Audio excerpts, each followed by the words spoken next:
On m'a souvent fait cette remarque. Ouais, de toute façon, attends, la philo c'est déjà pété. Alors la mélanger avec les jeux vidéo. Là, le délire, quoi. Autrement dit, la philosophie dans les jeux vidéo ne serait qu'une couche supplémentaire de commentaires qui ne s'intéressent au jeu au mieux que de façon subsidiaire et indirecte. Tout le problème résiderait dans l'interprétation et la faiblesse de la subjectivité humaine pour comprendre le réel. Aujourd'hui, je vais essayer de voir l'origine de cette remarque, puis de vérifier sa véracité dans ses fondements. Est-ce qu'interpréter, c'est émettre une simple opinion ? Est-ce que la philosophie ne fait qu'interpréter ? Est-ce que l'interprétation ne serait pas plutôt une valeur positive pour contribuer à la connaissance ? The Binding of Isaac, TBOI, va pouvoir nous aider dans la réponse à ces questions. En effet, ce roguelike nous délivre une histoire qui fait l'objet de nombreuses interprétations, dans le domaine de la psychologie et de la psychanalyse tout particulièrement. Entre parenthèses, la psychanalyse consiste à démontrer l'existence d'actes ou de pensées qui sont déterminés par un certain état de l'inconscient d'un individu. L'ensemble du scénario tourne autour d'Isaac et de sa personnalité.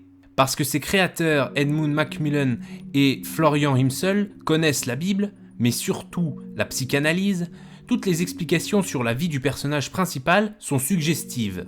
Ainsi, les symboles et les métaphores sont nombreux et ne permettent jamais de comprendre la vraie histoire du jeu. En regardant les différentes théories circulant sur la personnalité d'Isaac, j'ai pu en résumer 2 interprétations possibles. Première interprétation, Isaac serait un enfant victime d'un environnement familial destructif. Ainsi, le regard accusateur de sa mère, influencé par la religion, aurait traumatisé le garçon. Ce dernier aurait incorporé les blâmes de sa génitrice au point qu'il s'identifie au mal qui sévit sa famille. Seconde interprétation, Isaac serait un enfant qui se victimise.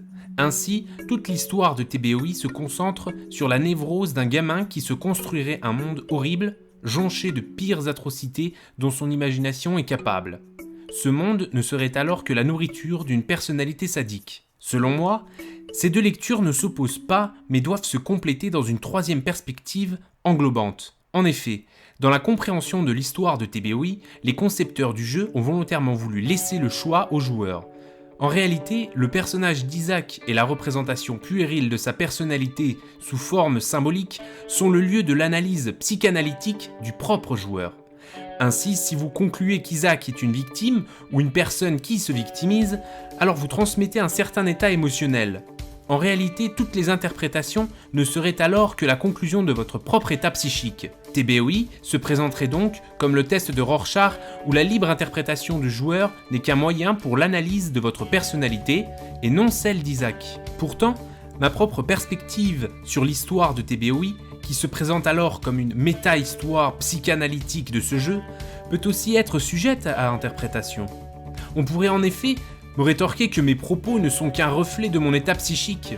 Je ne ferai ainsi qu'un complexe de supériorité en étalant mon moi dans la prétention de faire de l'histoire de TBOI un objet psychanalytique. Ok, super. Mais c'est quoi le rapport avec l'interprétation ? Eh bien, tout le problème est là. Sommes-nous constamment face à des interprétations ? Est-ce que tout n'est que juxtaposition d'interprétations ? Et ne parvenons-nous jamais à une description définitive, fidèle à la réalité ? Nous sommes alors face à un dilemme. Soit l'interprétation est quelque chose qui trompe, au pire, ou au mieux, qui assouvit des tensions psychologiques. Soit l'interprétation permet effectivement de résoudre des problèmes avec des méthodes de résolution qui ont fait leurs preuves. Je pense que le travail de la conscience ne doit pas être sous-estimé. En effet, l'effort d'interprétation ne doit pas d'abord être perçu comme une source d'illusion, mais surtout comme une force dialectique illustrée comme suit. Petit 1, Isaac est un objet de ma conscience. Je vois Isaac comme un enfant qui me raconte son histoire. C'est le premier degré de la compréhension du monde. Petit 2, Isaac, en tant qu'objet de ma conscience, fait désormais l'objet de ma nouvelle conscience. Désormais, ce n'est plus l'histoire qu'Isaac me raconte qui m'intéresse, mais c'est la manière dont il me la raconte qui m'importe. Comment Isaac essaye de me faire avaler sa couleuvre et son fantasme. C'est le 2e degré de la compréhension du monde. Petit 3, enfin je parviens à un 3e degré de compréhension en posant comme objet de ma conscience l'ensemble de ces deux premières thèses et en les transformant. Ici, ce n'est plus l'objet de la conscience qui importe et intéresse, mais le processus de la conscience lui-même.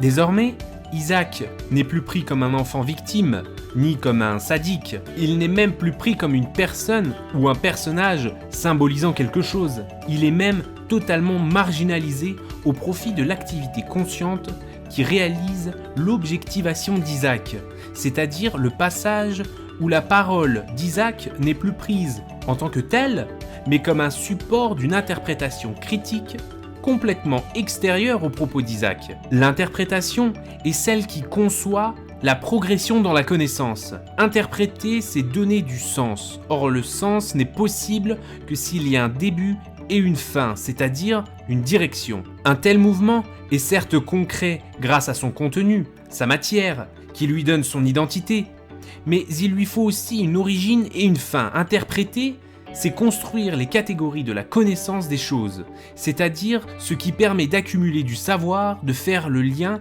entre les différentes productions de l'esprit. Interpréter au final peut se comprendre comme la rotation d'une bobine d'un film qui est en train d'exposer les images. Cependant, ce film n'est jamais écrit à l'avance, il faut interpréter pour faire le film. Il se fait en même temps qu'il se regarde. Le réalisateur et le spectateur ne font qu'un. Chercher à comprendre Isaac, c'est finalement chercher à se comprendre soi-même.